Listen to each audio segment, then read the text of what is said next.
பொரியலும் இல்லை கூட்டும் இல்லை, ஒரு பச்சடி மாதிரி ஒன்று இருக்குது, ஏதோ ஒன்று இருக்குது. கூட்டு கூட்டு கூட்டு அது சாப்பிட்டா வித்தியாசமாக இருக்குது, ஆனால் டேஸ்ட்டாக இருக்குது.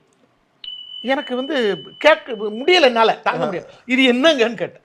இது என்ன கூட்டு? எங்கள் மாமியார் சிரிச்சுட்டே உள்ள வீட்டாங்க, சொல்லலை. நான் இவங்களை கூட்டேன், இது என்னது? இவங்களை பார்த்துட்டு அவங்ககிட்ட உள்ளே போய் கேட்டு, அது பரவாயில்ல சாப்பிடுங்கன்ட்டாங்க.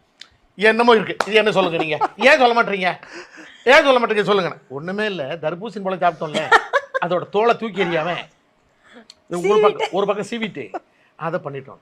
இப்போ ஏன் காசு நிற்குது? அந்த சதை பகுதி இருக்கும் இல்லையா, பச்சையா, அதெல்லாம் வெளியே தான் போடுவாங்க, நீங்க அதில் அழகாக கூட்டே பண்ணிட்டீங்க. ஆனால் அதில் அவ்வளோ சக்தி